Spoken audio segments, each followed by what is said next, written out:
It is the situation when the demand of the any commodity and the demand curve is downward sloping and the supply curve is upward sloping.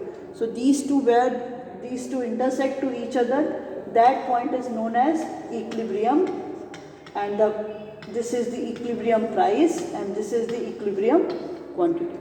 But in an economy, or when we talk about in reality, so this situation always not in exact situation. Sometimes demand of the commodity becomes more than the supply of the commodity, and sometimes demand becomes less than the supply of the commodity. So when the demand of the commodity is more than the supply of the commodity, so this situation is called the excess demand. And when the demand is less than the supply or the supply is more than the demand, this situation is known as excess supply. ठीक है, ये जो situation हो जाती है इसको क्या बोलते थे? Excess supply. सो इसमें एक डायग्राम बनाते हैं. सबसे पहले हम उस डायग्राम के बाद सिचुएशंस को देखते हैं कि क्या सिचुएशन ऑकर होती है when demand becomes more than the supply और supply becomes more than the demand. Right. सो इधर आप लोग क्या क्या ले लोगे? Quantity demanded and the supplied. So here will be the quantity,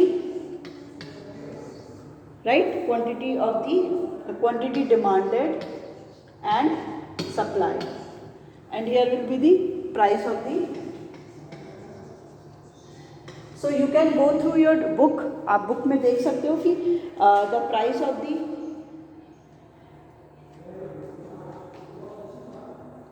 हम सब मतलब प्राइस क्या है आपकी? Price is increasing, that is 10, 20, 30, 40 and 50. 10, 20, 30, 40 and 50 is price given, और quantity demanded आपका दे रखा है 10, 8, 6, 4, 2. 10, 8, 6, 4, 2. Quantity supplied यहाँ पे दिया है. Quantity supplied is 2, 4, 6, 8, 10. 2, 4, 6, 8, 10. So you can easily find out कि यहाँ पे जो भी रिलेशन है, the relation of the so the relation between the price and the quantity demanded is the inverse. So price of the commodity is increasing and the quantity demanded is falling. Price is increasing 10, 20, 30, 40, 50 and quantity demanded is 10, 8, 6, 4, 2, and there is positive relation between the price and the quantity supplied. So price is also increases along with the increase in the quantity supplied. So 10, 20, 30, 40, 50 and quantity supplied is 2, 4, 6, 8, 10. So we will plot it into the diagram. Diagram पे इसको हम लोग plot करते हैं. तो quantity demanded और quantity supplied में basic difference देखिए यही है 2, 4, 6, 8, 10. यहाँ पे ले लेते हैं 10, 20, 30, 40 and 50. Right.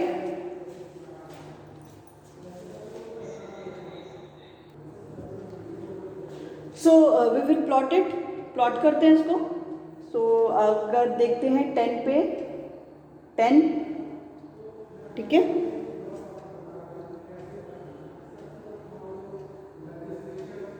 When price is given 10, so it is quantity demanded is also the 10. ठीक है. 10 पे 10 हो गया. नेक्स्ट है आपका 20 पे 8.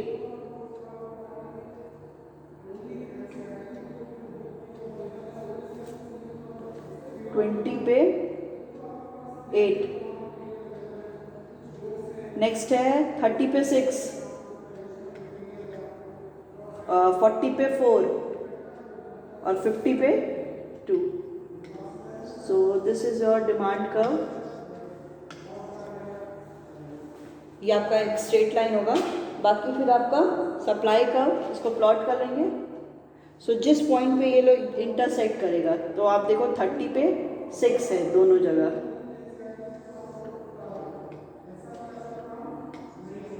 this point. This is supply curve. Okay, ये जो point है, this is the point of the equilibrium, so we can point out this as a E. ठीक है, अब यहाँ पे देखिए, अब यहाँ पे you can find out the three conditions are there. So we can say that the equilibrium situation is there when the demand is equal to the supply of the commodity. जहाँ पे demand supply के equal होगा, that situation is the equilibrium, right? So यहाँ पे आप देखो at the 30 पे ही क्या है, demand और supply एक दूसरे के equal है. क्यों? क्योंकि demand भी 6 कर रहा है और quantity supplied भी 6 हो रहा है. But if you can see that the below or the above the that of the equilibrium point, यहाँ पे देखिए, इस पॉइंट पे देखो आपका क्वांटिटी डिमांड क्या है, वो ज़्यादा है as compared to the quantity supplied. क्योंकि डिमांड जब हम 10 कर रहे हैं तो सप्लाई इज़ ओनली 2. जब क्वांटिटी डिमांडेड हम 8 कर रहे हैं, so quantity supplied is only 4. सो यहाँ पे आपका डिमांड क्या है, वो सप्लाई से ज़्यादा हो जा रहा है. यही जब condition when the demand is more than the supply, this condition is known as excess demand. ठीक है, अब ये सिचुएशन देखिए बिलो द इक्विलिब्रियम पॉइंट, ये तो पॉइंट आपका इक्विलिब्रियम का हो गया. जब इसके नीचे की पॉइंट की बात करते हैं, यहाँ पे आप देखो, यहाँ पे quantity demanded is only 4 and quantity supplied is 8. Quantity demanded is 2. Quantity यहाँ पे जो डिमांड क्वांटिटी हम लोग जो कर रहे हैं वो 2 है और सप्लाई कितनी हो रही है, 10. It means that the supply is more than the demand of the commodity. So इस सिचुएशन को हम लोग बोलते हैं एक्सेस सप्लाई. ठीक है, ये जो पॉइंट होता है इसको बोलते हैं एक्सेस सप्लाई. अब इसी को हम लोग एक बार डायग्राम में प्लॉट करके देखेंगे. तो जो भी ऊपर की सिचुएशन होती है, एक सिंपल सा बड़ा सा डायग्राम बनाते हैं जिसमें हमें समझना ज़्यादा इजी हो जाएगा. वही डायग्राम है D D S S. This is your equilibrium point 0 E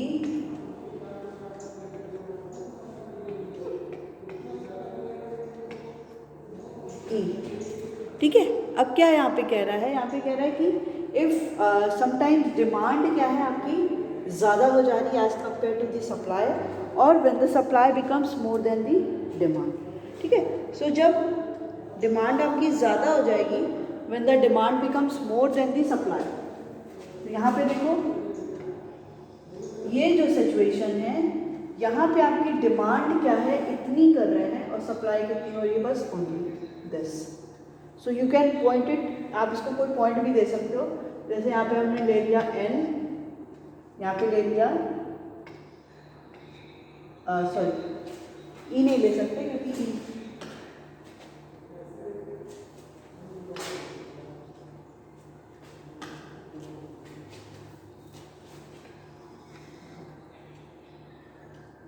यहाँ पे ये ए पॉइंट ले लेते हैं. ठीक है, ए और एन, जो भी हम लोग सप्लाई हो रही है वो बस सप्लाई इतनी हो रही है and demand of the commodity is this. So ये जो सिचुएशन है, आपकी डिमांड एक्सेस डिमांड कितना हो रहा है, इतना हो रहा है. Access demand. ठीक है, डिमांड आपकी यहाँ पे सप्लाई से ज़्यादा हो रही है. ऑन कॉन्ट्रेरी हम देखते हैं जब कि ऊपर जब देखते हैं तो यहाँ पे देखिए सप्लाई, इसको सप्लाई यहाँ पे कितनी हो रही है, सप्लाई आपकी यहाँ पे अगर हम लोग ले लेते हैं, इसको भी एक पॉइंट दे देते हैं, जैसे जी दे दिया, इसको आर दे दिया. ठीक है, तो यहाँ पे देखिए कि सप्लाई कितनी हो रही है, इतनी हो रही है और डिमांड बस इतनी हो रही है. सो जो आपका एक टेबल था, अलॉन्ग विद दैट बेसिस भी हमने ये डायग्राम बनाया. ठीक है, तो यहाँ पे देखिए सप्लाई क्या है, supply is more than the demand of the commodity. तो ये जो कंडीशन हो गई है, this condition is excess supply. Now the question arises, how and economy will overcome from this problem. कि कोई भी इकॉनमी, अगर इकॉनमी में एक कंडीशन है कि डिमांड क्या है वो ज़्यादा हो गई है सप्लाई से और supply is more than the demand, so ये प्रॉब्लम को कैसे सॉर्ट करेंगे, ठीक है, ये प्रॉब्लम कैसे सॉल्व होगी इकॉनमी में। तो इसको सॉल्व करने के लिए एक पैराग्राफ यहाँ पे दिया है, इसको पढ़ते हैं so you can easily understand, ठीक है। यहाँ पे कह रहा है, स्टार्टिंग से पढ़ते हैं। So the situation of the zero excess demand and the zero excess supply defines market equilibrium, ठीक है। अगर जो सिचुएशन क्या है जहाँ पे कोई भी एक्सेस डिमांड नहीं है, कोई भी एक्सेस सप्लाई नहीं है, वही सिचुएशन आपकी मार्केट इक्विलिब्रियम की है, दैट इज पॉइंट ई, जहाँ पे कोई एक्सेस डिमांड भी नहीं हो रही है और कोई एक्सेस सप्लाई भी नहीं हो रही है, ठीक है। So it is defined by the equality between the quantity demanded and the quantity supplied. यहाँ पे इक्वालिटी किस चीज़ की है? इक्वालिटी यहाँ पे क्वांटिटी डिमांडेड और क्वांटिटी सप्लाइड की इक्वालिटी है। So this equality determine the equilibrium price. यही जो इक्वालिटी है वो क्या बताता है कि इक्विलिब्रियम प्राइस बताएगा, जो ये प्राइस है, this price. So we can take it as OP price, इसको P1 P2 दे देते हैं,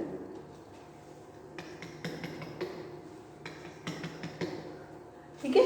तो ये जो प्राइस है, जो इक्विलिब्रियम जहाँ पे हो रहा है, जहाँ पे कोई भी एक्सेस डिमांड की कंडीशन नहीं है और एक्सेस सप्लाई की कंडीशन नहीं है, इसी को हम लोग क्या बोलते हैं, that is known as the OP price. ये जो है प्राइस का इक्विलिब्रियम प्राइस है, ठीक है। The price at which quantity demanded is equal to the quantity supplied and at the point of equilibrium there is no pressure on the price इधर to increase और the decrease. जब प्राइस क्या है, equilibrium point पे है, that is जहाँ पे इस प्राइस पे है, ओपी प्राइस पे है, इक्विलिब्रियम प्राइस पे है, तो यहाँ पे किसी भी प्राइस को कोई भी ऐसा प्रेशर नहीं है कि उसको इंक्रीज़ होना है या डिक्रीज़ करना है या उसको थोड़ा सा बढ़ाना चाहिए या थोड़ा सा कम करना चाहिए, ऐसा कोई भी प्रेशर नहीं हो रहा है, ठीक है। सो इन फिगर, आप फिगर देख सकते हो, निगेटिवली स्लोप डिमांड कर रहे हैं, डिमांड कर्व निगेटिवली स्लोप्ड है, सप्लाई कर्व क्या है, पॉजिटिवली स्लोप्ड है। OP is the equilibrium price, OP equilibrium price था जो आपका 30 दिया था, आपके पास टेबल है, और 6 आपका quantity demanded and quantity supplied दिया था। अब कह रहा है condition is when the market price is above the equilibrium price. जब मार्केट प्राइस क्या है वो इक्विलिब्रियम प्राइस से अबव हो जा रही है, फॉर एग्जाम्पल कि वो प्राइस कहाँ से होती जा रही है, फ्रॉम ओपी टू OP1। जैसे ये जो इक्विलिब्रियम प्राइस यहाँ पे OP3, this is equilibrium price. But next condition ये कह रहा है कि अगर if the equilibrium price is shift from to one price to another price, मतलब वो इक्विलिब्रियम प्राइस से क्या हो जा रही है, ज़्यादा हो जा रही है। ज़्यादा हो जा रही है तो मतलब OP1 हो जा रही है, दिस OP1 हो जा रही है। तो कह रहा है कि if the price rises to P1, अगर प्राइस क्या हो जा रही है, ज़्यादा हो जा रही है, प्राइस OP से OP1 हो जा रही है, सो यहाँ पे डिमांड फॉल्स टू OM1, मतलब यहाँ पे डिमांड हमारी बस इतनी रह जा रही है, इतनी हम डिमांड कर रहे हैं। पहले हम क्वांटिटी की डिमांड यहाँ तक कर रहे थे, है ना ये इक्विलिब्रियम। अब हम क्वांटिटी की डिमांड कितनी कर रहे हैं, ओनली OM1 कर रहे हैं, and supply rises to OM2, और सप्लाई क्या है वो OM2 तक राइज कर रही है। ये हो गई हमारी सप्लाई। हमारा जैसे ही प्राइस, देखिए प्राइस जैसे ही बढ़ गया, क्योंकि इकॉनमी में ऐसा तो नहीं कि कोई ये इकॉनमी एकदम स्टागनेंट है, यहाँ पे कुछ भी कोई भी अप्स एंड डाउन्स नहीं आ रहे हैं। यहाँ पे इकॉनमी में क्या है कि थोड़ा सा प्राइस आपकी क्या हो गई है, वो बढ़ गई है, तो प्राइस से बढ़ते ही तुरंत डिमांड क्या हो जा रहा है, वो कम हो जा रहा है, ये आपका डिमांड इतना रह गया और सप्लाई आपकी तुरंत बढ़ जा रही है। मतलब पहले आप क्या थे, जब इक्विलिब्रियम क्वांटिटी पे थे, इक्विलिब्रियम क्वांटिटी कितनी थी, OM थी, बट प्राइस के बढ़ते डिमांड कम हो गई तो OM1 हो गई, और सप्लाई प्राइस के बढ़ते बढ़ गई तो वो OM2 हो गई, ठीक है। फिर कह रहा है कि there is excess supply which is equal to the M1 and M2। यहाँ पे क्या है, इकॉनमी में एक्सेस सप्लाई की कंडीशन हो गई है जो M1 M2 के इक्वल है, मतलब ये जिसको मैंने ये एक नेम मेंशन दे दिया था, दैट इज आरजी नाम दे दिया था।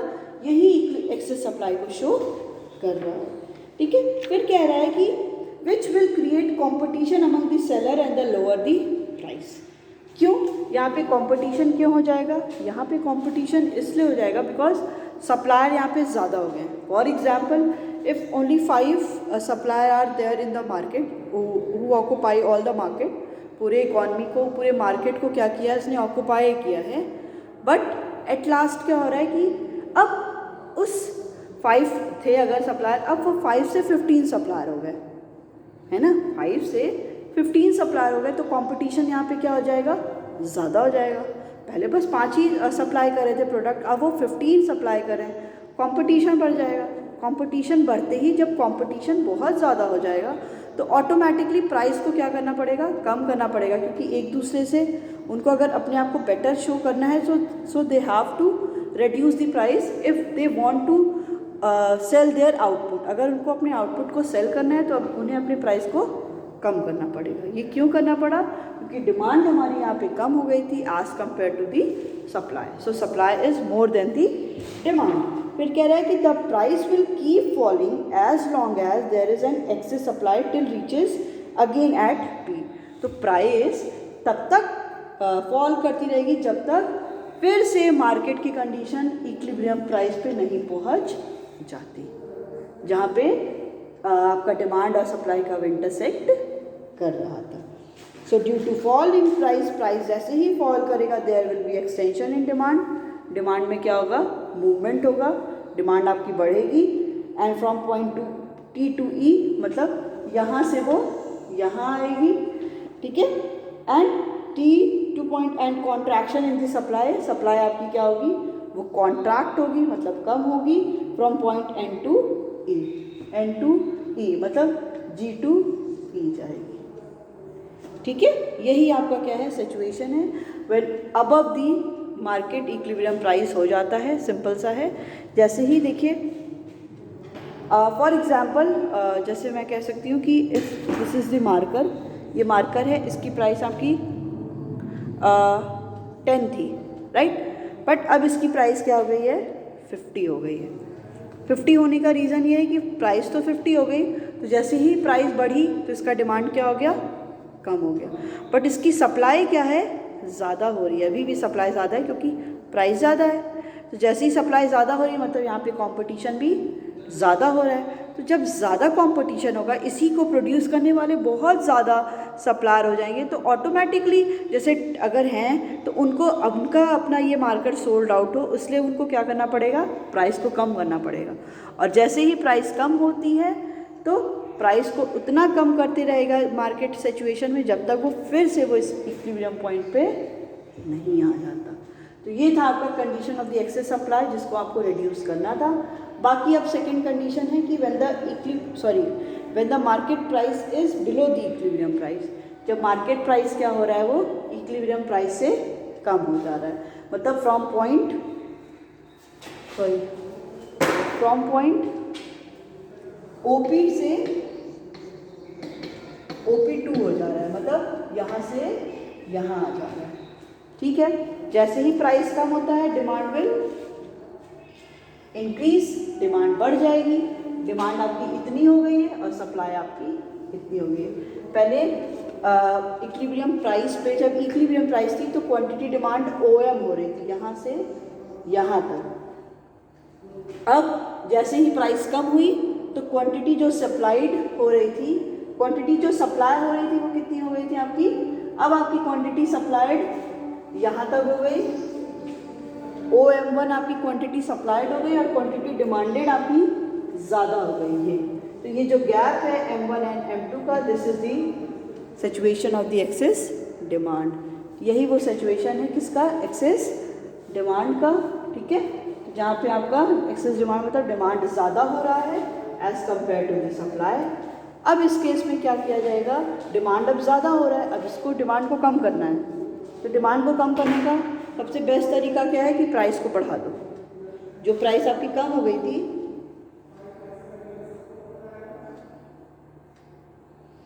जो प्राइस आपकी क्या हो गई थी, कम हो गई थी, फ्रॉम P से P2 हो गई थी, अब वो प्राइस आपकी क्या हो गई है, उसको बढ़ाया जाएगा। प्राइस जैसे ही बढ़ेगी तो डिमांड आपकी क्या होगी, कम हो जाएगी, और सप्लाई क्या हो जाएगी, वो ज़्यादा हो जाएगी। तो ये जो सिचुएशन था, फिर हम अगेन उसी इक्विलिब्रियम पॉइंट पे रीच आउट कर जाएंगे। तो ये सिचुएशन है मार्केट इक्विलिब्रियम की और प्राइस डिटर्मिनेशन की। तो सारी चीज़ें आपकी देखिए, प्राइस किसकी हेल्प से डिटर्मिन हो रही है, with the help of the demand and supply. कितनी क्वांटिटी की, कितनी कमोडिटी की डिमांड है, उसकी सप्लाई कितनी ज़्यादा होगी, वो सारी चीज़ें डिपेंड करती है आपकी प्राइस पे। अब बात आती है कि ये तो हो गया हमारा मार्केट इक्विलिब्रियम और द प्राइस डिटर्मिनेशन। प्राइस कहाँ पे डिटर्मिन होगी, when the demand curve intersect the supply curve, right. Next आता है effect of shift of the demand and supply on the equilibrium price and the quantity. ठीक है, सो effect क्या होगा shift demand और सप्लाई का, इक्विलिब्रियम प्राइस एंड क्वांटिटी। तो कह रहा है कि हाँ, अब हमें जो नेक्स्ट कंसेप्ट पढ़ना है वो ये है कि डिमांड कर्व और सप्लाई कर्व क्या होगा, यहाँ पे शिफ्ट होगा। ठीक है, इधर they are shift to the rightward और they are shift to the leftward. ठीक है, तो इसमें सबसे पहला कह रहा है कि effect of demand shift on the equilibrium price and the quantity. So सबसे पहला due to change in demand, जैसे डिमांड चेंज होती है, the demand of the commodity will इधर इंक्रीज और डिक्रीज।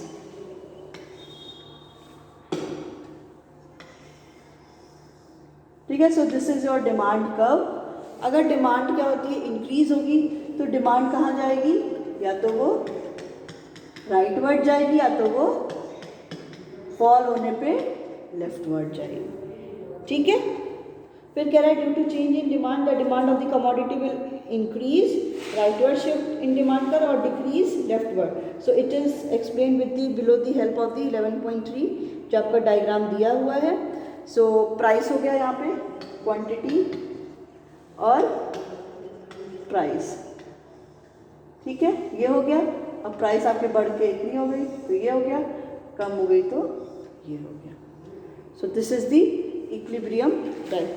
फिर कह रहा है if the commodity rises from DD to D1, DD अगर प्राइस क्या हो रही है, जो डिमांड है वो बढ़ रही है, DD से D1 और D1 हो रही है, तो कह रहा है equilibrium price rises from OP to OP1। अब यहाँ पे क्या होगा, इक्विलिब्रियम प्राइस क्या होगी, वो राइज भी करेगी। And there is also the one supply curve, यहाँ पे एक सप्लाई कर्व है। सप्लाई कर्व में कोई चेंज नहीं हो रहा है, changes occur only in the demand curve. ठीक है, तो डिमांड कर्व सप्लाई कर्व यहाँ पे इंटरसेक्ट किया था, बट जैसे ही डिमांड हमारी बढ़ी, डिमांड बढ़ने से कर्व किधर शिफ्ट हुआ, राइटवर्ड शिफ्ट हुआ। अब नई प्राइस P से P1 हो गई। नेक्स्ट कंडीशन है if the demand of the commodity falls, तो फॉल होगा तो वो DD से D2 हो जाएगा, और हमारी जो प्राइस हो जाएगी वो भी कम हो जाएगी एज P2। ठीक है, फिर कह रहा है effect of supply shift.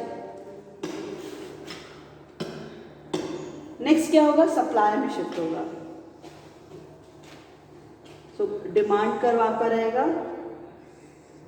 Supply curve ये है आपका सप्लाई कर्व। अगर सप्लाई इंक्रीज होती है तो कर्व किधर जाता है, राइटवर्ड जाता है। अगर सप्लाई कम होती है तो कर्व किधर जाता है, लेफ्टवर्ड। ठीक है, तो पहले इक्विलिब्रियम प्राइस ये थी,